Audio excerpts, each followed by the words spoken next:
Bismillahirrahmanirrahim. Allahu la ilaha illa huwal hayyul qayyum. Dari Abi Hurairah radhiyallahu an, dia berkata, tahukah kalian siapa orang-orang yang bangkrut dari umatku pada hari kiamat? Maka para sahabat menjawab, orang yang bangkrut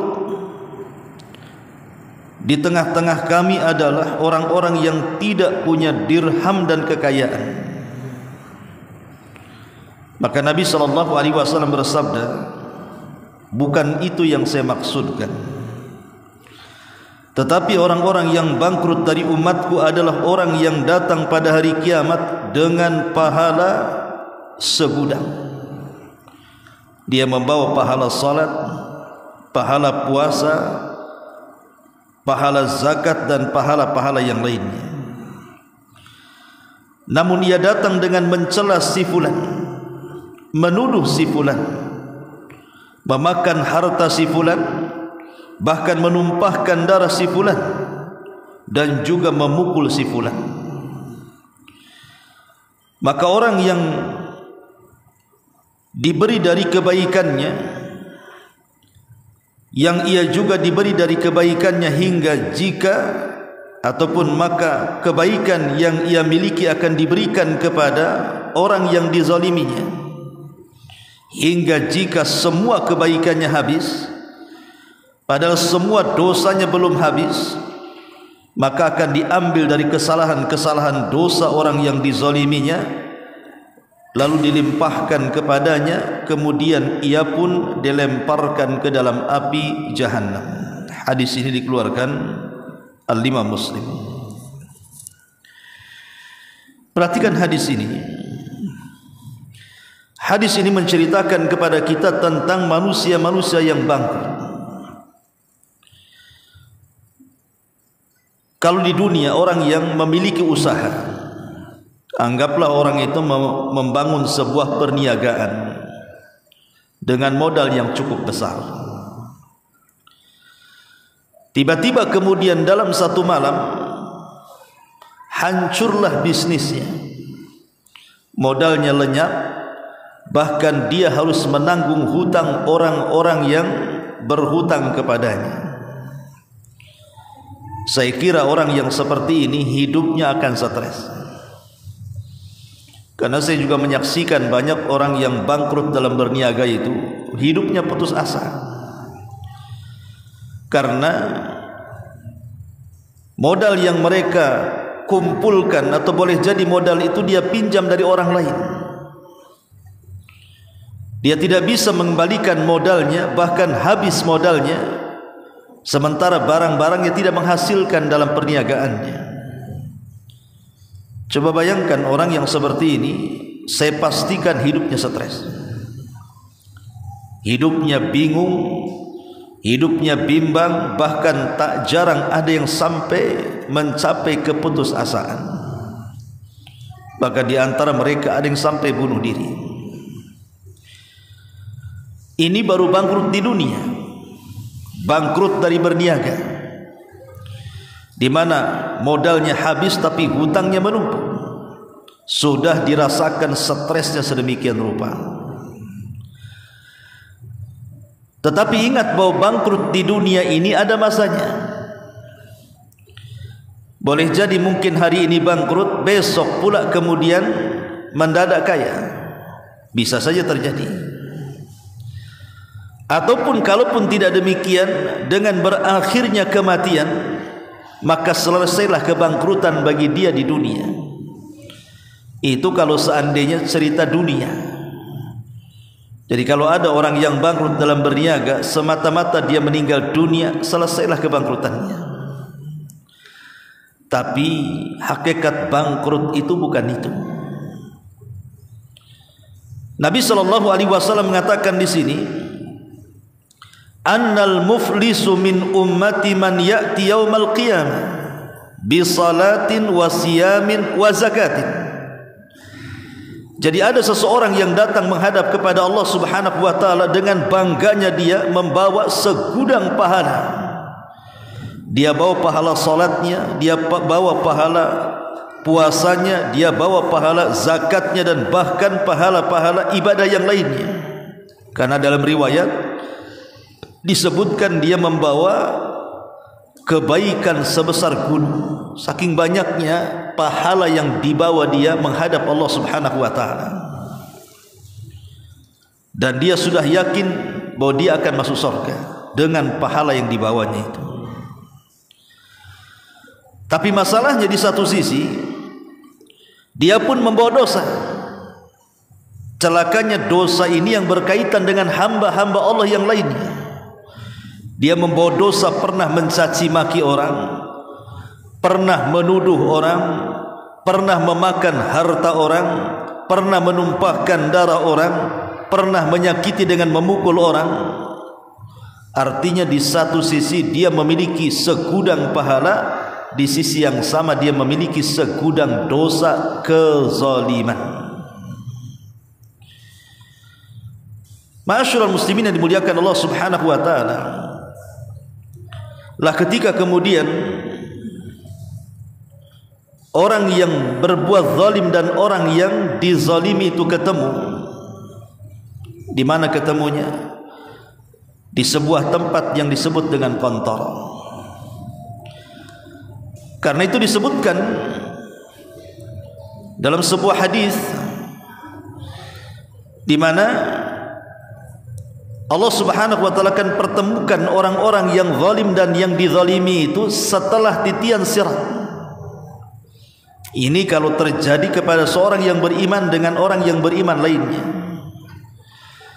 Tapi kalau seandainya kezalimannya itu kepada orang kafir atau kepada binatang, maka qisasnya sebelum titian sirat. Tapi kalau sesama orang yang beriman, maka terjadi qisas itu setelah titian siratal mustaqim. Disitulah akan tampak orang-orang yang bangkrut pada hari kiamat. Bayangkan ikhwan, orang ini sudah lelah letih menyeberangi titian siratal mustaqim dengan berbagai macam bahayanya. Karena jembatan itu disebutkan dia lebih halus dibandingkan rambut dan lebih tajam dibandingkan pedang. Dan jembatan itu bukan jembatan yang tidak bergerak layaknya jembatan di dunia, tapi jembatan itu bergerak-gerak dan licin apabila dijalani di atas jembatan itu. Belum lagi ada kalalib, ada pengait yang sewaktu-waktu bisa mengait orang yang melintasinya. Sehingga ada orang-orang yang berhasil melewati titian, ada orang-orang yang tidak berhasil melewati titian. Dan saat itu manusia tidak berfikir kepada siapapun, hatta keluarganya. Dia hanya berfikir kepada dirinya sendiri, apakah dia sanggup untuk melewati titian ataukah tidak. Lah di antara orang-orang yang selamat dari titian itu, dan mereka membawa pahala yang sangat besar, dan dia yakin karena dari kontor ke pintu surga itu sudah dekat. Artinya selangkah lagi dia tinggal masuk surga. Dengan bangganya dia membawa pahala yang sangat besar, pahala salat, pahala puasa, pahala zakat, pahala sedekah, pahala baca Quran dan pahala-pahala yang lainnya. Tiba-tiba kemudian ketika kakinya hendak melangkahkan menuju pintu surga, datang pula orang-orang yang pernah dizalimi di dunia. Maka dia akan menyetopnya dan mengatakan, "Hei fulan, bukankah dulu engkau yang mencaci maki aku? Sekarang terjadi pengadilan Allah di sini. Aku tidak mungkin membalas dengan cacian diriku kepadamu, tapi kemarikan pahalamu sebagai imbalannya." Maka mulailah kemudian dia membagikan pahalanya. Kemudian datang lagi orang yang menahannya dan mengatakan, "Hei fulan, jangan kau langkahkan kakimu ke sorga. Bukankah dulu engkau yang menuduh aku berzina padahal aku orang baik-baik? Hati-hati ikhwatu fiddin menuduh seseorang berzina itu, kalau tidak ada saksinya maka itu termasuk dosa besar. Seperti umpamanya mengata-ngatai orang atau anak kecil dengan mengatakan anak haram. Kan ada tuh kalimat-kalimat tuh dasar anak haram. Pernah dengar antum kalimat seperti itu? Itu anak haram itu katanya. Tidak boleh. Anak haram berarti kan anak zina dia. Itu sama dengan menuduh orang tuanya berzina. Dan itu termasuk kabairudz dzunub, dosa daripada dosa besar. Qadful muhsanat namanya. Dia menuduh wanita baik-baik berzina dengan mengata-ngatai anaknya sebagai anak haram. Bolehlah kita ini marah kepada anak yang nakal gitu ya, yang tidak bisa diatur, tapi jangan melontarkan kalimat anak haram, dasar anak haram, tidak boleh. Kalimat itu termasuk kabairudz dzunub, itu dosa besar ya. Jadi ada orang-orang yang kemudian ketika di dunia dituduh seperti itu, maka dia akan mengatakan kepada orang yang membawa pahala banyak itu, tunggu dulu, jangan kau langkahkan kakimu ke surga. Kau dulu pernah menuduh aku berzina, padahal aku tidak berzina, aku orang baik-baik. Maka sebagai imbalannya kemarikan pahala, akhirnya dibagikan pahalanya. Cukup sampai di sini, tidak datang lagi orang yang ketika di dunia kita ambil haknya, kita ambil hartanya dengan cara batin. Boleh jadi dengan cara mengurang-urang takaran, mengurang-urang timbangan, mengurang-urang meteran dalam berniaga atau curang dalam dagangan, atau dengan cara mencopet, dengan cara merampok, dengan cara merompak, atau dengan cara menipu, berbohong, berdusta dan yang semacamnya, atau dengan cara berjudi, judol dan yang semacamnya. Intinya mengambil hak orang lain dengan cara yang zalim, dengan cara yang culas. Maka akan datang menghadap kita dan mengatakan, tunggu, jangan kau langkahkan kakimu ke surga. Dulu kau mengambil hartaku, dulu aku membeli sesuatu kepadamu, kau kurang-kurangi itu takaranmu, kau kurang-kurangi meteran. Sekarang mana pahalamu? Akhirnya dibagikan pahalanya. Tiba-tiba datang lagi orang yang mengatakan, tunggu dulu, jangan kau langkahkan kakimu ke surga. Bukankah engkau yang membunuh aku? Katanya. Orang-orang yang dibunuh ini ikhwatu fiddin akan berbeda kisahnya, sebagaimana disebutkan oleh Ibnu Abbas radhiyallahu anhu. Jadi orang-orang yang dibunuh atau korban pembunuhan, nanti pada hari kiamat tangan kanannya akan memegang kepalanya dan tangan kirinya akan menyeret orang yang membunuhnya. Walaupun ketika di dunia dia tidak dibunuh dengan cara dipenggal kepalanya, tapi begitulah dia menghadap Allah. Kepalanya dipegang, kemudian orang yang membunuhnya diseret, kemudian menghadap Allah Subhanahu wa taala dan mengatakan, ya Rabb, sal hadza lima qatalani. Ya Rabb, tanya orang ini kenapa dia sampai membunuh. Ya Rabb, sal hadza lima qatalani. Ya Rabb, tanya orang ini kenapa dia sampai membunuh aku. Akhirnya kemudian ketika orang ini sudah tidak memiliki pahala karena sudah dibagi-bagi kepada orang-orang yang tadi yang pernah dicacinya, dimakinya, digibahnya, dihasadnya, disihirnya dan begitu seterusnya, habis pahalanya. Sehingga dia untuk membayar hutang pahalanya sudah tidak ada lagi. Maka orang ini akan mengatakan, ya tidak apa-apa, kamu tidak memberikan pahala kepadaku tidak ada masalah, tapi aku punya dosa, tolong tanggung dosaku. Yang lain mengatakan, tolong tanggung dosaku, tolong tanggung dosaku. Akhirnya apa? Pahalanya habis dibagi-bagi, sementara dia harus memikul dosa orang terhadap dirinya. Itulah yang disebut dengan bangkrut secara hakikat. Gimana tidak bangkrut? Pahala habis, dosa orang perlu ditanggung dia. Seperti orang usaha modal habis, utang pula numpuk. Antum mau usaha utang ke bank 1 miliar, 2 hari bangkrut, modal habis, antum harus nyicil ke bank. Apa enggak stres itu? Ya. Masyaallah muslimin yang dimuliakan Allah Subhanahu wa taala, Al-Imam Ibnu Utsaimin rahimahullahu taala, beliau memberikan catatan kepada hadis ini. Kata beliau dalam syarahnya Riyadhus Shalihin, wa sadaqa an-nabiy sallallahu alaihi wasallam fa inna hadza huwal muflisu haqqan. Dan telah benar ucapan Nabi sallallahu alaihi wasallam, maka gambaran dalam hadis ini adalah gambaran sebenar-benarnya manusia-manusia bangkrut pada hakikatnya. Ammal muflisud dunya fa inna dunya ta'ti wa tadhhab. Adapun orang yang bangkrut dalam urusan dunia, dunia ini terkadang pergi terkadang datang. Hari ini kita bangkrut, besok kita untung. Rubbama yakunul insan faqiran wa yumsi ghaniyan. Boleh jadi mungkin, kata Syekh Utsaimin, di pagi hari dia fakir, sore hari sudah kaya. Itulah dunia. Atau mungkin sebaliknya, wabil aksi. Lakin al-iflas, kullal iflas, tetapi sebenar-benarnya kebangkrutan, an yuflisal insan min hasanatihi allati ta'iba 'alaiha. Tetapi orang yang sesungguhnya mendapatkan kebangkrutan adalah ketika dia bangkrut dari pahalanya, sementara dia sudah lelah letih mencari pahala selama di dunia itu, rupanya hilang begitu saja.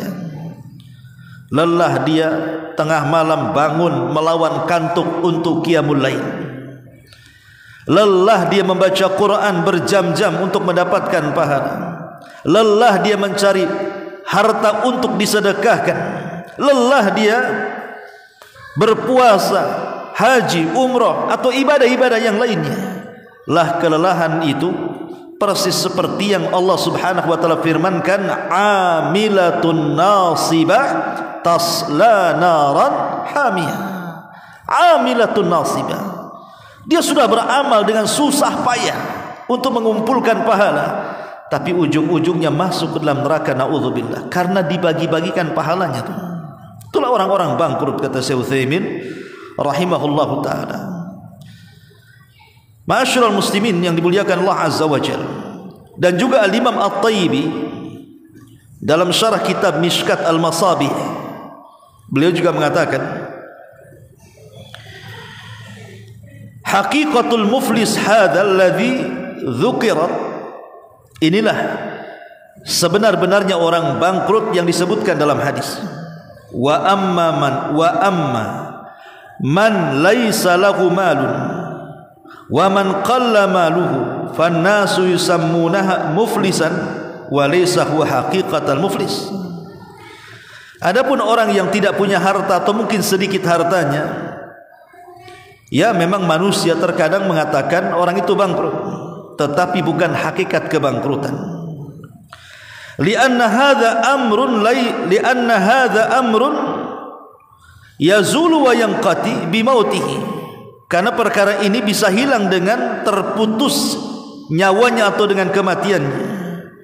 Wa rubbama inqata'a biyasarin yahsul lahu ba'da dzalika min hayatihi, atau boleh jadi ketika dia bangkrut di dunia, rupanya dia meninggal dapat surga pula.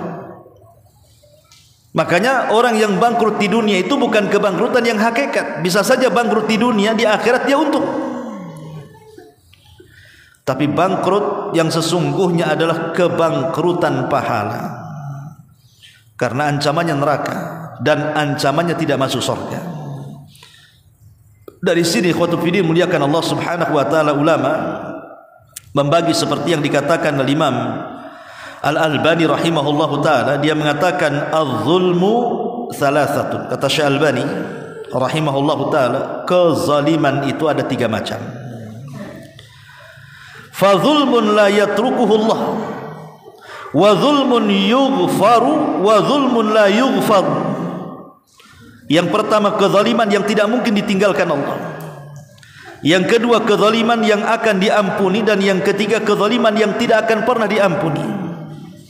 Fa amma dzulmul ladzi la yughfar, adapun kezaliman yang tidak mungkin diampuni, fasyirku la yaghfiruhullah, itulah kesyirikan yang tidak mungkin diampuni Allah. Wa amma dzulmul ladzi yughfar, adapun kezaliman yang akan diampuni, fa dzulmul 'abdi fima bainahu wa bainallah, kezaliman antara hamba dengan Allah Subhanahu wa taala. Wa amma dzulmul ladzi la yutrak, adapun kezaliman yang tidak mungkin ditinggalkan, fa dzulmul ibad fayaqtassullahu ba'dhum min ba'din, itulah kezaliman sesama hamba-hamba Allah yang lainnya sampai Allah membuat perhitungan qisas kelak pada hari kiamat, satu manusia dengan manusia yang lainnya. Jadi Syalbani rahimahullah ta'ala ingin mengatakan bahwa dosa kezaliman itu ada 3 macam. Pertama, dosa kezaliman yang tidak mungkin diampuni, itulah kesyirikan namanya. Syirik itu dosa yang tidak mungkin diampuni. Kalau dia mati di atas kesyirikan dan tidak bertobat loh ya. Kalau bertobat ya diampuni. Maksudnya meninggal di atas kesyirikan. Jadi kalau orang meninggal dia sedang jadi dukun, atau datang ke dukun, atau dia sedang meminta-minta di kuburan, atau percaya kepada tangkal-tangkal dan jimat, dan dia meninggal di atas jimat, dan dia meyakini itulah yang mendatangkan manfaat dan mencegah madarat, alias syirkul akbar, syirik besar, kemudian dia meninggal, itulah yang dikatakan dalam Al-Quran, inna syirka la zulmun azim, sesungguhnya kesyirikan itu kezaliman yang sangat besar. Ini tidak akan diampuni sampai kiamat dibangkitkan, dan kalau masuk neraka tidak akan keluar lagi. Kemudian yang kedua, ada kezaliman itu antara kita dengan Allah. Mungkin kita lalai, satu waktu mungkin kita meninggalkan salat, mungkin kita lalai satu waktu kita meninggalkan puasa Ramadan, atau mungkin meninggalkan zakat padahal sudah waktunya dikeluarkan. Itu antara kita dengan Allah namanya. Lah ini di bawah kehendak Allah, tahta masyiatillah. Kalau Allah mau, Allah ampuni dan tidak diazab dosa-dosanya. Tapi kalau Allah tidak mau, bisa saja Allah masukkan dulu ke neraka, dibersihkan dosanya, baru dimasukkan ke dalam surga. Tapi masih ada kesempatan diampuni. Tapi ada dosa yang digantungkan ampunannya. Walaupun kita sudah istighfar, sudah tahajud, sudah sholat taubat, sudah berdoa, sudah bermunajat, meminta ampun kepada Allah, Allah tetap menggantungkan ampunannya, tidak langsung diampuni. Itulah dosa kezaliman antar satu hamba dengan hamba Allah yang lainnya. Seperti dosa ghibah, kita menggibahi orang, kemudian kita istighfar, apakah lantas dosa ghibahnya hilang? Tidak, sampai orang yang digibahinya memaafkan kita. Atau mungkin kita mencaci maki orang, lantas kita istighfar, apakah Allah langsung mengampuni? Tidak, sampai orang yang kita caci maki itu memberikan maafnya kepada kita. Atau orang-orang yang kita ambil hak hartanya dengan cara zalim, apakah kemudian kalau kita mengucapkan astagfirullah diampuni? Tidak, sampai dikembalikan haknya. Bahkan dalam urusan kisah sekalipun, pamannya ada orang membunuh kemudian dibunuh, itu dalam kacamata dunia belum mendapatkan keadilan walaupun sama-sama dibunuh. Kenapa? Karena boleh jadi korban pembunuhan itu dia orang baik, sementara yang membunuh itu orang jahat. Ketika kemudian dia membunuh orang baik, mungkin membunuh ustadz, membunuh ulama, membunuh tokoh gitu ya, sementara yang pembunuh ini preman yang ya bila boleh dikata tidak pernah dimuliakan di masyarakat, bahkan dibenci. Kemudian terjadi kisah si preman dibunuh juga karena sudah membunuh ustadz pamannya. Apakah mendapatkan keadilan? Belum. Kenapa? Karena nilainya berbeda. Ini ustadz banyak santrinya, dengan kehilangannya berarti banyak santri yang tidak bisa belajar kepada ustadz itu. Sementara yang satu si preman ini, kalau mati pun siapa yang akan mengambil ilmu dari dia? Yang ada didoakan dari dulu, kapan mati, kapan mati. Artinya rasa keadilan itu tidak ada di sini, di dunia ini. Walaupun kantor pengadilan di mana-mana, tapi rasa keadilan itu tidak antum akan dapati di kantor pengadilan. karena banyaknya kecurangan dalam peradilan itu. Tetapi nanti pada hari kiamat setiap kisos itu akan diulang. Walaupun di dunia sudah dikisos potong tangan, dirajam, tetap nanti pada hari kiamat itu akan diulang tuh kisos itu untuk mendapatkan keadilan yang seadil-adilnya, supaya ketika masuk ke dalam sorga betul-betul yauma la yanfa'u malun wala banun illa man atallaha biqalbin salim. Betul-betul dia masuk ke dalam sorga itu dengan hati yang selamat, tidak ada dengki, tidak ada hasad, karena sudah mendapatkan keadilan yang sesungguhnya. Ma'asyiral muslimin yang dimuliakan Allah Subhanahu wa taala.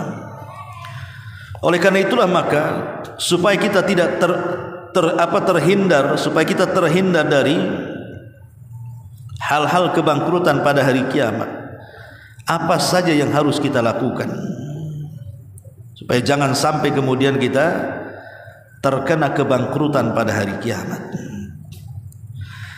Ma'asyiral muslimin yang dimuliakan Allah Subhanahu wa taala, ulama menyebutkan di antara sebab-sebab supaya kita terhindar dari kebangkrutan pada hari kiamat, yang pertama, agar kita memperhatikan hak-hak saudara kita. Perhatikan hak-hak saudara kita. Jangan sampai kemudian kita melampaui batas sehingga kita merampas hak-hak saudara kita. Seperti mamanya antum berniaga, jangan sampai mengurangi takaran, mengurangi timbangan, mengurangi meteran, mengganjal timbangan, mencurangi dagangan, dan begitu seterusnya, karena itu tidak memperhatikan hak orang lain. Kalau itu yang terjadi, maka akan terjadi kisos pada hari kiamat. Ya, di dunia kita bisa menyembunyikan dari mata-mata manusia, tapi semua dicatat di tangan para malaikat raqib dan atid. Tidak ada yang tersembunyi bagi Allah Subhanahu wa taala. Semua yang kita lakukan sudah dicatat, dan ada saksi dan buktinya secara kuat. Enggak mungkin mengelak kita di peradilan Allah Subhanahu wa taala. Di dunia kita bisa nyogok, kita bisa bayar lawyer. Di akhirat lawyernya saja butuh lawyer. Di dunia lawyer dicari, di akhirat lawyernya stres, karena dia juga butuh lawyer. Tapi siapa lawyer dia kecuali amal soleh dia? Ma'asyiral muslimin yang dimuliakan Allah Azza wa Jalla. Jadi yang pertama, perhatikan hak-hak manusia. Sebagaimana Nabi SAW mengatakan, la tu'addunnal huquqa ila ahliha yaumal qiyamati hatta yuqada lisyatil jalha minasyatil qarna. Laksanakan hak-hak kamu kepada orang lain, karena kelak pada hari kiamat semua akan terjadi hisab, sampai kambing-kambing yang dulu menanduk di dunia, maka dia akan mendapatkan giliran ditanduk pada hari kiamat. Kalau seandainya binatang saja, ikhwan, binatang loh ya, itu saja mendapatkan kisos pada hari kiamat. Jadi kalau seandainya ada dua kambing, yang satu punya tanduk, yang satu tidak, yang punya tanduk ini asik nandukin saja binatang yang tidak bertanduk sampai 1000 kali, maka nanti pada hari kiamat tanduknya akan dilepas, kemudian diletakkan kepada yang suka ditanduk, dan Allah mengatakan tanduklah sebanyak dia menanduk di dunia. Kalau itu sudah terjadi, Allah katakan kuni turaba, jadilah kalian tanah. Karena binatang tidak akan masuk neraka, mereka hanya dihisab saja, selepas itu menjadi tanah. Makanya orang-orang kafir ketika melihat hisabnya binatang, mereka tiba-tiba berteriak dan mengatakan ya laitani kuntu turaba. Dalam surah An-Naba, bagaimana orang kafir mengatakan ya laitani kuntu turaba, duhai kiranya aku menjadi tanah seperti binatang-binatang itu menjadi tanah. Mungkin? Mustahil. Manusia ada hisab dan ada azabnya. Ini yang pertama, laksanakan hak-hak kepada manusia. Yang kedua, jangan terpikir melakukan kezaliman. Jangan terpikir melakukan kezaliman, karena zalim di dunia saja akan mendapatkan akibatnya, apalagi di akhirat. Di dunia saja terkadang azab Allah itu disegerakan.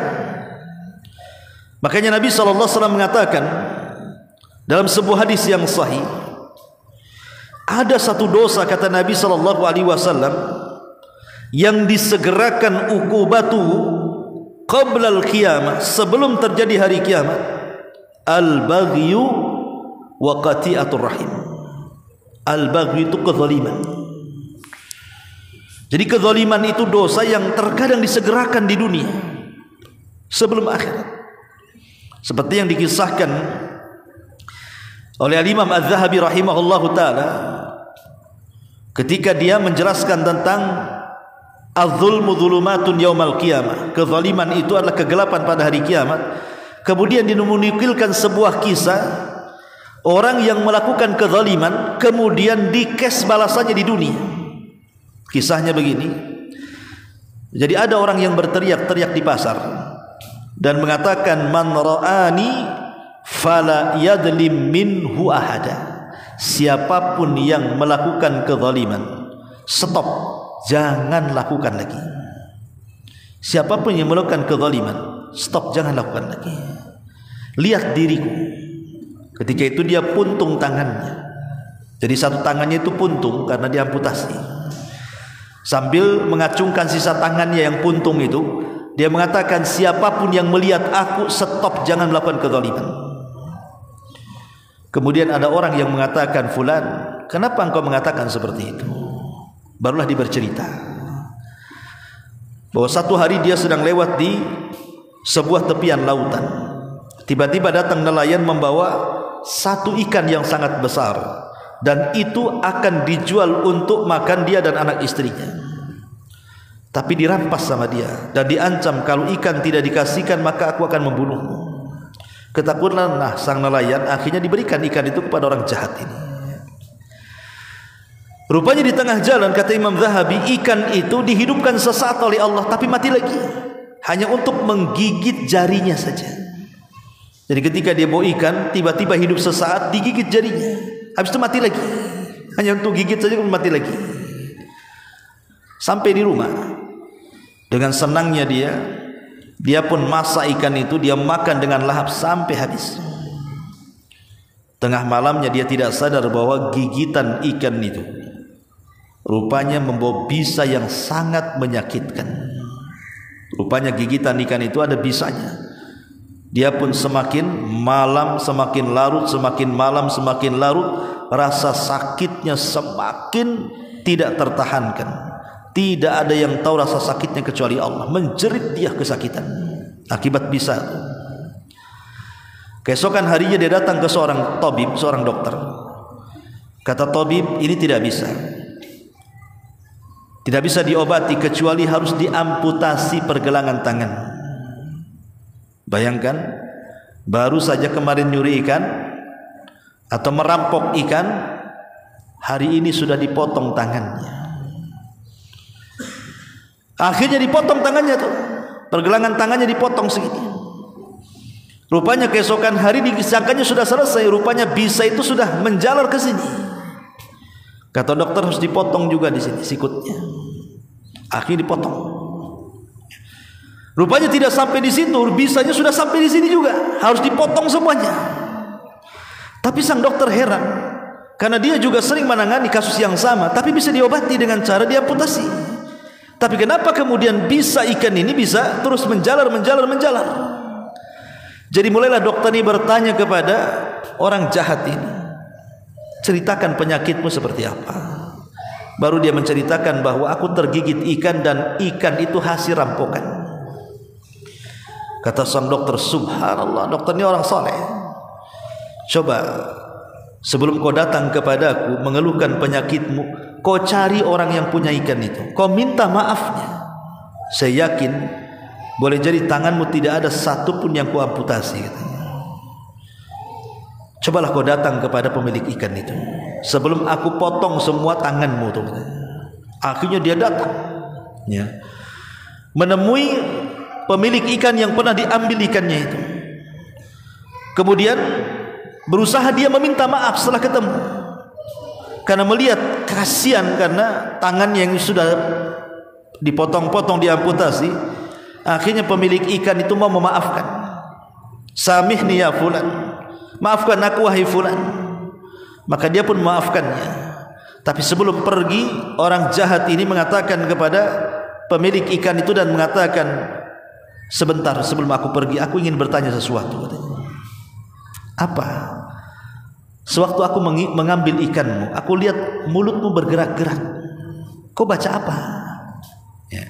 Dia bilang, tidak, aku tidak membaca apapun, katanya. Kemudian dipaksa, akhirnya dia mengaku dan mengatakan, dia, saat kau ambil ikanku, aku menengadahkan tanganku ke langit dan mengatakan, ya Rabb, arini quwwataka ya Rabb. Ya Rabb, tampakkan kekuatan. Aku lemah di hadapanku orang kuat, tampakkan kekuatan. Hanya ngomong itu saja. Tapi ingat bahwa doa orang yang dizalimi itu pasti melesat ke langit, menembus awan-awan. Dan Allah bersumpah, wa bi izzatika la ansurannaka walau ba'dahin. Demi kemuliaanku, kata Allah, pasti ku tolong dia sampai batas waktu yang kutentukan. Pasti itu. Doa orang yang dizalimi itu pasti mustajab. Makanya Nabi SAW mengatakan kepada Mu'adz bin Jabal radhiyallahu an, fattaqi da'watal madlum fa innahu laisa bainahu wa bainallahi hijabun. Hati-hati tentang doa orang yang kau zalimi wahai Mu'adz di yaman kelak kalau kau sampai di sana, karena doa orang-orang yang dizalimi itu tidak ada penghalang antara dia dengan Allah Subhanahu wa taala, walaupun yang dizalimi orang kafir. Kata Imam Ibnul Qayyim, walaupun yang berdoa itu orang kafir. Jangankan orang kafir yang berdoa, iblis berdoa saja dikabulkan. Dia meminta kepada Allah, ya Allah tangguhkan umurku, Allah kabulkan, Allah kabulkan. Kalau iblis saja berdoa Allah kabulkan, maka orang kafir juga Allah kabulkan. Ketika Allah Subhanahu wa taala mengabulkan orang kafir yang dizalimi itu bukan karena kekafirannya, tapi karena keadilannya, di mana Allah tidak suka dengan kezaliman.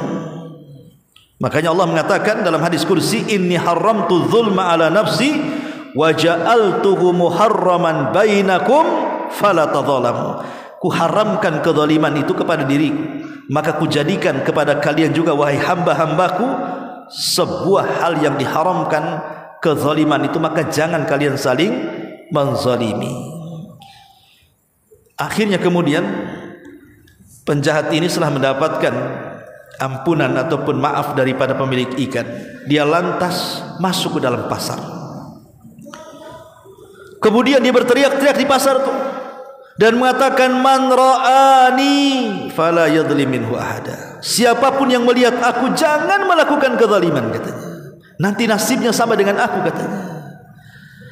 Subhanallah, setelah peristiwa itu, kata Imam Zahabi, tiba-tiba Allah sembuhkan penyakitnya. Allah sembuhkan penyakitnya karena sudah mendapatkan maaf dari orang-orang yang dizaliminya. Maka kalau ingin terhindar dari kebangkrutan pada hari kiamat, jangan melakukan kezaliman. Hindari kezaliman sekecil apapun. Maksudnya zalim sesama hamba. Kalau zalim kepada Allah itu lain ceritanya, karena zalim kepada Allah itu tentunya juga itu urusan Allah, kan itu. Kalau Allah mau, Allah ampuni. Kalau Allah Subhanahu wa taala mau, maka Allah akan azab dulu. Yang ketiga, carilah orang-orang yang pernah kita sakiti atau yang pernah kita zalimi, cari mereka, minta maafnya.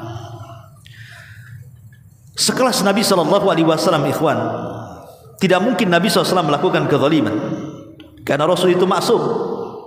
Rasul itu terpelihara dari dosa besar. Kezaliman itu dosa besar. Rasul tidak mungkin melakukan kezaliman. Tapi Nabi SAW ingin mencontohkan kepada umatnya di akhir-akhir hayatnya, di khutbah terakhir sebelum wafatnya. Nabi SAW mengatakan di hadapan para sahabat, man kuntu syatamtu irdan, siapapun yang pernah ku caci kehormatannya, fahadha irdi falyaqtas minni, silahkan caci kehormatanku sekarang. Wa man kuntu akhadtu malan fahadha mali falyakhudh minhu, siapapun yang pernah aku ambil harta dan kekayaannya, nih hartaku, ambil sekarang. Wa man kuntu darabtu dhahran fahadha dhahri falyaqtas minhu, atau siapapun yang pernah kupukul pundaknya, nih pundakku sekarang. silahkan pukul pundakku. Ini Nabi SAW mengatakan seperti itu di atas popularitas beliau, kejayaan beliau, di atas suksesi kepemimpinan beliau, karena di akhir hayat beliau sudah menguasai Mekah dan Madinah, dan kaum muslimin sudah menyebar, dan tidak mungkin juga Rasul melakukan kezaliman. Tapi Rasul mengatakan seperti itu. Siapa yang pernah ku ambil hartanya, datang kemari, ambil hartaku. Siapa yang pernah mencaci maki, yang pernah ku caci maki kehormatannya, silahkan datang sekarang caci maki kehormatanku. Atau siapa yang pernah ku ambil atau ku pukul punggungnya, silahkan datang, nih punggungku pukul. Rupanya ada seorang sahabat namanya Sawad, sebagaimana disebutkan oleh Imam Ibnu Hisham, seorang pakar sejarah. Sawad ini ingin mengkisos Nabi. Kenapa? Karena saat perang Badar, ketika Rasul membariskan sahabat, si Sawad ini dia tidak mau berbaris lurus, agak ke depan, dan posisinya dia sedang tidak menggunakan pakaian di zaman Nabi kan kayak pakaian ihram, ya, pakai ihram, bukan kayak pakaian kita kan begitu. Kebetulan dia tidak memakai atasan, artinya dia telanjang dari atas pusar ke atas. Jadi Rasul bawa tongkat, didorong perutnya, ya, supaya mundur, maksudnya supaya sejajar gitu ya, karena dia terlalu maju dalam barisan. Jadi Sawad merasa sakit akhirnya. Kemudian di tengah-tengah Rasul berceramah, tiba-tiba Sawad datang dan mengatakan, "Ya Rasulullah, dulu kau pernah pukul perutku," katanya, "maka aku ingin mengkisos kamu." Bayangkan Rasul sudah sakit-sakitan di akhir hayatnya, tiba-tiba ada sahabat yang berani mengatakan, "Ya Rasulullah, engkau sudah pernah memukul perutku, aku ingin mengkisos dirimu," katanya. Semua sahabat tertuju pandangannya kepada Sawad. Hampir-hampir Ali mengatakan, "Ya Rasulullah, biar perutku yang dipukul dia." Abbas mengatakan, "Biar perutku yang dipukul dia." Sahabat mengatakan, "Biar kami saja yang dipukul." Kata Rasul, "Tidak, dia tidak salah kepada kalian, dia urusannya dengan aku, biarkan dia maju." Akhirnya Sawad ini maju. Kata Sawad, "Mana tongkatnya?" "Carikan tongkat." Pegang sama Sawad. "Ya Rasulullah, waktu kau pukul aku tidak pakai baju," katanya. "Tolong bajumu," katanya, "dilepas." Kata Rasul, "Baik, dilepas bajunya." Apa enggak geram para sahabat? Kurang ajar ini di hadapan Rasul, ya. Tapi rupanya ketika hampir saja Sawad hendak memukulkan tongkat ke perut Rasul, dilemparnya tongkat itu, kemudian dipeluknya Nabi SAW. Kemudian dia menangis. Kata Rasul, "Ma hamalaka ala ma sana'ta ya Sawad?" "Apa yang kau lakukan wahai Sawad? Bukankah kau akan mengkisos aku?" katanya. "Kenapa kau lempar itu tongkat?" Dia mengatakan, "Ya Rasulullah, inilah yang aku inginkan. Aku hanya ingin kulitku bersentuhan dengan kulitmu, dan inilah terakhir kali perpisahan aku dengan kamu," katanya. Artinya di sini syahidnya adalah bagaimana Nabi SAW mengatakan kepada para sahabat, jikalau dia ada salah sekarang di dunia, tolong maafkan kesalahanku. Kalau memang ada harta yang diambil, datang kemari, aku akan kembalikan hartamu. Kalau ada kehormatan yang ku caci maki, inilah kehormatanku, silahkan caci maki sekarang. Kalau ada orang yang pernah dipukul, disakiti, inilah punggungku, silahkan sakiti aku sekarang. Kalau setingkat Nabi yang tidak melakukan kezaliman saja, dia melakukan seperti itu, apalagi kita harusnya melakukan hal yang sama dengan Nabi yang jelas-jelas banyak kezaliman kita kepada manusia, supaya kita tidak terkena kisos pada hari kiamat. Masyaallah muslimin yang dimuliakan Allah Azza wa Jalla, di antara orang-orang yang bangkrut pada hari kiamat, mudah-mudahan ada manfaatnya. Dan kita masuk pada hadis Abdullah ibn Mas'ud radhiyallahu anhu. Kita baca hadisnya. An Ibni Mas'udin radhiyallahu anhu qala, qala Rasulullah sallallahu alaihi wasallam, la yahillu damu mri'in muslimin yashhadu an la ilaha illallah wa anni rasulullah illa bi ihda thalathin: al-thayyibu zani, wan nafsu bin nafsi wat tariku lidinihi al mufariqu lil jama'ati. Rawahu Bukhari wa Muslim. Dari Abdullah bin Mas'ud radhiyallahu an, dia berkata, Nabi sallallahu alaihi wasallam bersabda, la yahillu, tidak halal, artinya haram, damu mri'im muslimin, menumpahkan darah seorang muslim, yashhadu an la ilaha illallah, yang ia bersaksi bahwa tidak ada sesembahan yang berhak disembah kecuali Allah, wa anni Rasulullah, dan saya adalah utusan Allah, illa, kecuali, bi ihda thalathin, karena 3 perkara.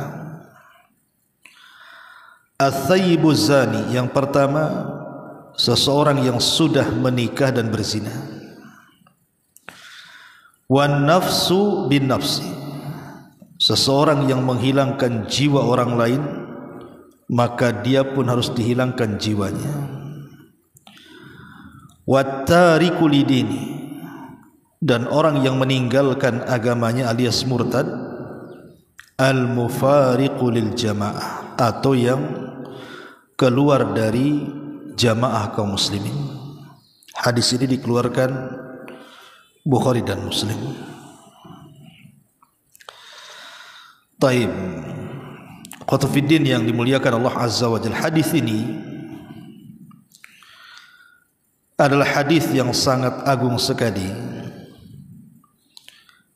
yang menjelaskan tentang terjaganya jiwa seorang muslim, kecuali kalau seandainya dia melakukan hal-hal yang disebutkan oleh Rasul, seperti zina, pembunuhan ataupun murtad. Dan berkata Imam Ibn Hajar Al-Haytami rahimahullahu ta'ala, bahwa hadis ini menunjukkan tentang kaedah-kaedah yang sangat berbahaya karena menyangkut soal darah, di mana tidak boleh seseorang itu menumpahkan darah seorang muslim secara sembarangan, kecuali ada sebabnya. Dari sini kita tahu tentang kemuliaan seorang muslim, bahwa asal seorang muslim yang mengucapkan 2 kalimat syahadat itu adalah maksum ad-dami, terjaga darahnya dan terpelihara. Tidak boleh seseorang itu membunuh begitu saja, sebagaimana yang ma'ruf di masyarakat kita. Banyak kemudian seseorang itu yang meremehkan darah seorang muslim. Terkadang gara-gara urusan waris orang bunuh-bunuhan, terkadang gara-gara urusan ketersinggungan akhirnya terjadi bunuh-bunuhan, atau urusan sepele, urusan rebutan parkir bisa terjadi pembunuhan, urusan cemburu bisa terjadi pembunuhan, atau seorang anak durhaka kepada orang tua, dia berani membunuh orang tuanya, atau seseorang membunuh tetangganya karena tersinggung dengan ucapannya, dan begitu seterusnya. Dan itu tanda-tanda akhir zaman. Jadi tanda-tanda akhir zaman itu, al-qatilu la yadri fima qatal wal maqtulu la yadri fima qutil. Jadi orang yang membunuh tidak tahu alasannya kenapa dia bisa membunuh, dan orang yang dibunuh lebih tidak paham lagi kenapa dia bisa dibunuh. Dan itu yang terjadi. Ada orang-orang yang tidak ada niat membunuh, tiba-tiba dia membunuh. Ada orang yang tidak tahu menau, tahu-tahu dia dibunuh. Itulah tanda-tanda akhir zaman. Akan banyaknya pembunuhan di mana-mana. Padahal darah seorang muslim itu terjaga dalam Islam. Karena Nabi SAW mengatakan, orang yang sudah mengucapkan 2 kalimat syahadat, maka terjaga darahnya, terjaga hartanya, terjaga kehormatannya, kecuali karena perkara-perkara yang disebutkan dalam hadis ini. Ma'asyiral muslimin, ikhwatu fiddin yang dimuliakan Allah Subhanahu wa taala. Dalam hadis ini Nabi SAW menyebutkan 3 perkara atau 4 perkara di mana jiwa seorang muslim itu boleh ditumpahkan. Yang pertama, as-sayyibu az-zani, as-sayyib yang berzina. Siapa as-sayyib itu? As-sayyib itu artinya adalah man tazawwaja wa wati'a fi nikahin sahihin thumma zana ba'da dhalik.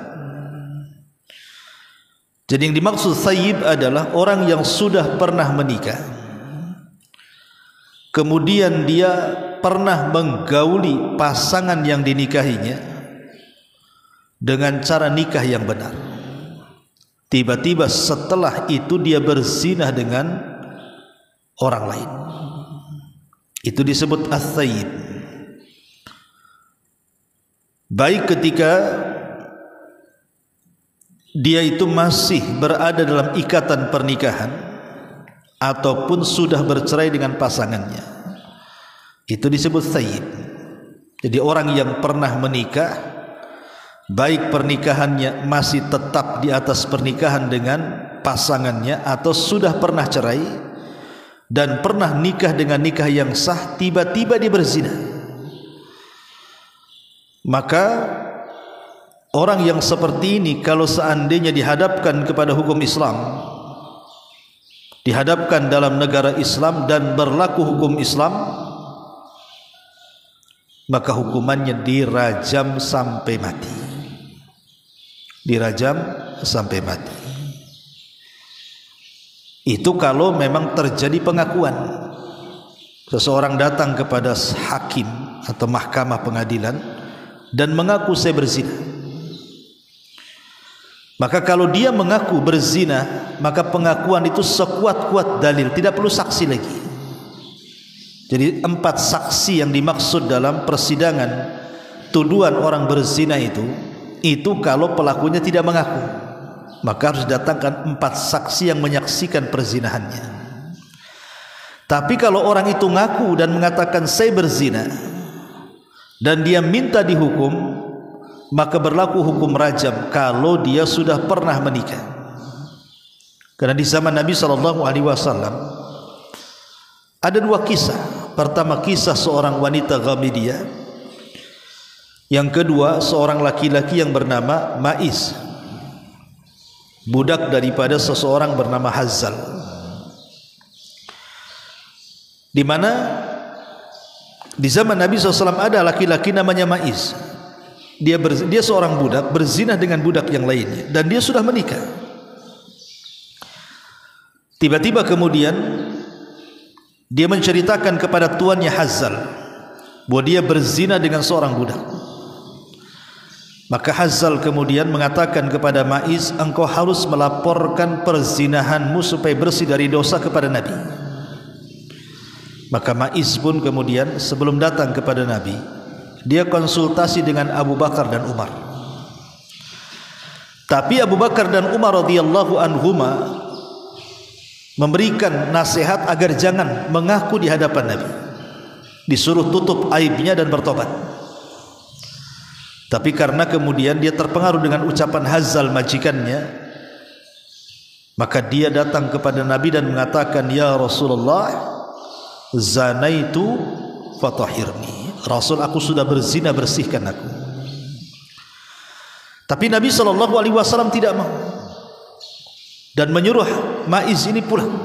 Maksudnya pulang, bertobat, tidak usah mengaku. Tapi karena keinginan keras pengakuannya, akhirnya kemudian Nabi SAW pun terpaksa merajam si Ma'is ini, menyuruh para sahabatnya untuk merajam si Ma'is.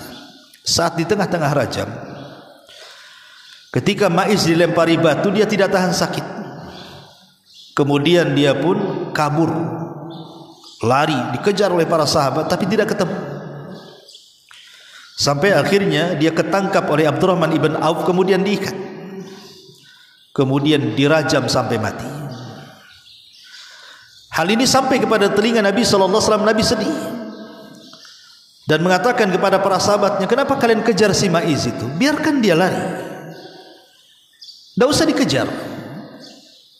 Biarkan dia lari, kemudian dia mengurung diri dan bertobat kepada Allah Azza wa Jalla. Kenapa kalian kejar? Kemudian Nabi SAW mendatangi Hazzal dan memarahi Hazzal dan mengatakan, ya Hazzal, engkau kan majikan si Ma'iz, kenapa kau tidak tutup aibnya? Kenapa kau suruh dia melapor kepadaku sehingga dia dirajam sampai mati?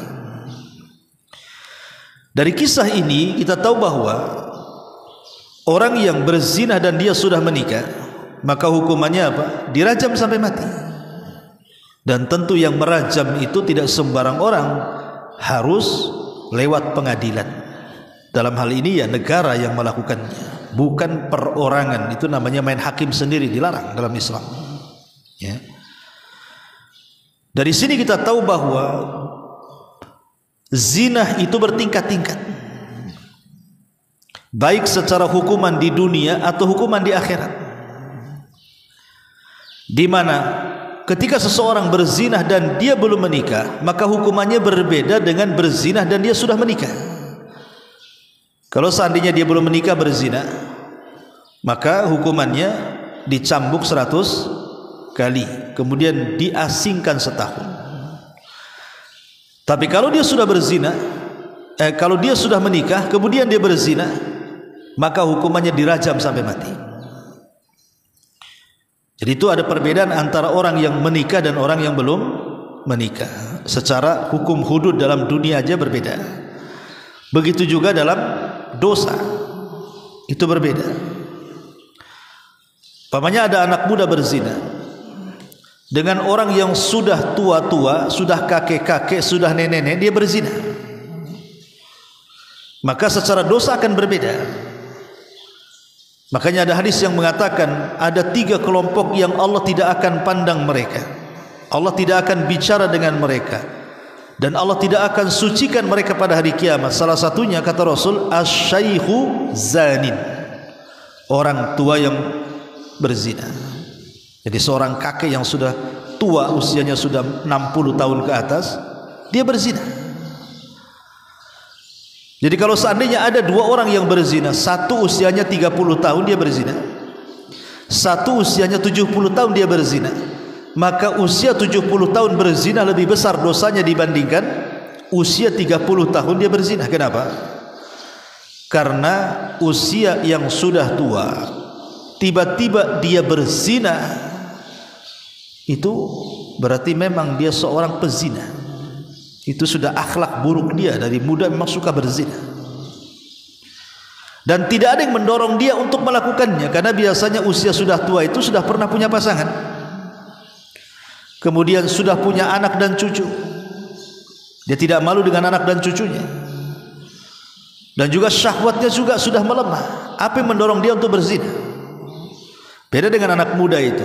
Ya memang anak muda dosa, tetap dosa besar, tapi dorongan berzinahnya ada karena dia masih muda, apalagi dia belum menikah gitu ya. Makanya anak muda yang berzina tetap berdosa, tapi seorang kakek yang berzina dosanya lebih besar dibandingkan anak muda yang berzina. Begitu juga berzina dengan wanita pelacur dan berzina dengan wanita tetangga, itu berbeda secara dosa. Di mana berzina dengan wanita pelacur yang tidak ada hubungan tetangga dengan kita, maka itu dosanya lebih ringan dibandingkan berzina dengan seorang tetangga. Kenapa? Karena berzina dengan tetangga itu dosanya 2. Pertama dosa zina, yang kedua dosa merobek kehormatan tetangga. Jadi dari sini kita tahu bahwa dosa zina jadi bertingkat-tingkat, termasuk juga hukuman di dunia juga bertingkat-tingkat. Tapi yang jelas bahwa yang dimaksud hadis ini as-sayyibuz zani, seorang pezinah yang halal darahnya untuk ditumpahkan, bahkan jiwanya juga halal untuk dicabut gitu ya. Itu kalau dia sudah menikah dengan nikah yang sahih dan dia sudah menggauli istrinya, tiba-tiba berzina dengan laki-laki atau dengan wanita yang lainnya yang bukan mahramnya, maka orang seperti ini hukuman dalam Islam dirajam sampai mati. Ini yang pertama. Kemudian yang kedua, wan nafsu bin nafsi, orang yang membunuh. Dalam Islam orang yang membunuh, maka di situ ada qisas. Karena pembunuhan itu sesuatu yang keji, ikhwan. Bahkan Allah Subhanahu wa taala mengatakan, "Wa man qatala nafsan bighairi nafsin faka'annama qatala an-nasa jami'a." Siapa yang membunuh satu jiwa maka sama dengan membunuh satu dunia. Semua jiwa. Jadi satu saja jiwa dilayangkan seolah-olah dia membunuh semua jiwa satu dunia. Karena kejinya dosa pembunuhan itu. Bahkan Allah Subhanahu wa taala tidak pernah memberikan hukuman seberat para pembunuh kalau dia membunuh seorang muslim secara sengaja. Allah mengatakan, wa man qatala mu'minan muta'ammidan fajaza'uhu jahannam khalidan fiha wa ghadiballahu alaihi wa la'anahu wa 'adda lahu adzaban adima.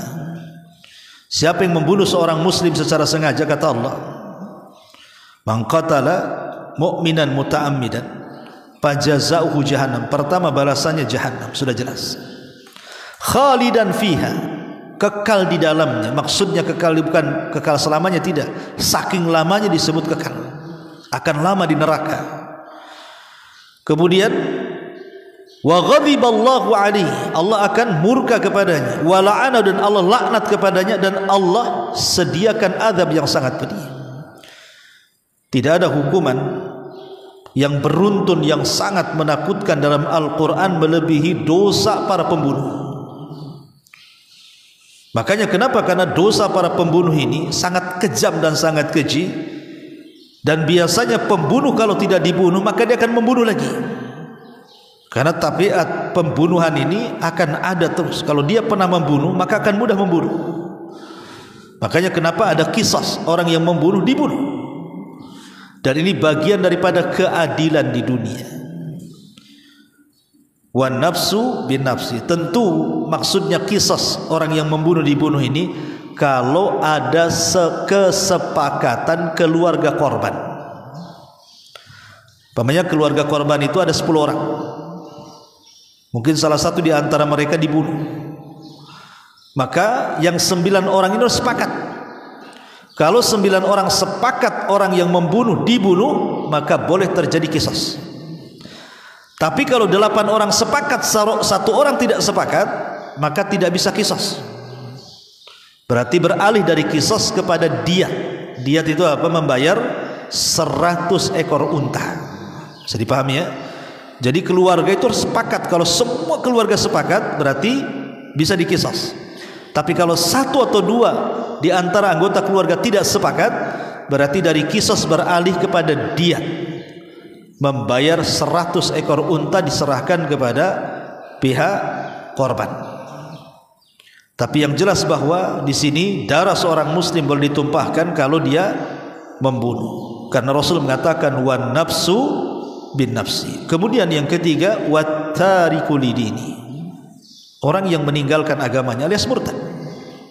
Dalam Islam orang murtad itu dimintai taubat, kalau tidak dia dipenggal. Karena Nabi SAW mengatakan man baddala dina faqtuluh, siapapun yang mengganti agamanya bunuhlah dia. Jadi kalau seseorang muslim itu berada dalam negara Islam, kemudian diterapkan hukum Islam, kemudian dia murtad dan ketangkap, maka dimintai tobat sampai dia kembali ke Islam. Kalau tidak, maka Rasul mengatakan siapa yang mengganti agamanya maka dia dibunuh. Dia dibunuh. Cuman beda cara membunuh orang murtad dengan cara membunuh orang qisas. Sama-sama dibunuh. Atau cara membunuh orang yang berzina tadi. Kalau cara orang membunuh orang berzina dengan cara apa? Rajam. Rajam itu ditanam badannya separuh, kemudian dilempari batu sampai mati dengan batu-batu kecil supaya dia merasakan sakit. Adapun dosa qisas, cara membunuhnya sebagaimana dia membunuh, begitulah dia dibunuh. Contoh di zaman Nabi, ada orang-orang Uranium. Mereka datang kepada Nabi SAW mengeluhkan di antara mereka ada yang sakit. Maka Nabi SAW kemudian mengobati mereka dengan memberikan air kencing unta. Air kencing unta. Kemudian sembuh. Setelah sembuh, mereka pun pulang. Di tengah jalan mereka merampok beberapa ekor unta dan membunuh pemiliknya secara sadis. Jadi sebelum dibunuh itu dicangkul dulu, ya, dicangkul dulu kemudian dibunuh. Maka Nabi SAW mendengar bahwa orang-orang ini yang sudah dibantu oleh Rasul diobati, tiba-tiba mereka merampok dan membunuh dengan cara sadis. Maka Rasul merintahkan para sahabat untuk menangkap mereka. Ditangkapnya, kemudian mereka dikisos semuanya. Dengan cara apa? Dengan cara dicangkul sebelum dibunuh. Jadi kisos itu harus persis pembunuhannya seperti apa. Kalau sebelum dibunuh disiret dulu, ya disiret dulu, baru dibunuh. Kalau ketika membunuhnya dicongkel dulu matanya, dicongkel lagi juga matanya. Kalau sebelum dibunuh dia patahkan kaki orang itu, maka dipatahkan juga kakinya baru dibunuh. Jadi kisos itu harus persis dengan dia saat membunuh. Tapi kalau orang murtad tidak. Orang murtad itu bisa dipenggal. Yang penting dengan cara yang lembut. Mana daerah yang cepat mati, jangan sampai menyiksa, maka itu yang dilakukannya. Jadi walaupun semua dibunuh gitu ya dalam Islam, orang yang berzina dan dia sudah menikah, orang yang membunuh dan dia dibunuh sebagai kisos, atau orang yang meninggalkan agamanya, maka cara pembunuhannya berbeda. Kemudian yang terakhir, al-mufariq lil jamaah, artinya orang yang keluar dari baiat kaum muslimin dengan istilah lain para pemberontak. Para pemberontak dalam bahasa disebut bughat, itu boleh diperangi. Boleh diperangi, bahkan bisa dibunuh. Kalau mereka memberontak keamanan negara gitu ya, sampai hendak menjatuhkan penguasa, maka boleh memerangi mereka, para pemberontak itu. Nah, ini diantara hadis Nabi SAW tentang darah atau kehormatan seorang muslim, baik darahnya ataupun kehormatannya ataupun hartanya.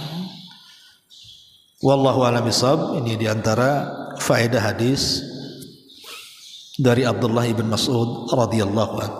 Tapi sampai di sini, mudah-mudahan ada manfaatnya. Subhanaka wa bihamdika, asyhadu an la ilaha illa anta astaghfiruka wa atubu ilaik. Allahu ta'ala alam. Assalamualaikum warahmatullahi wabarakatuh.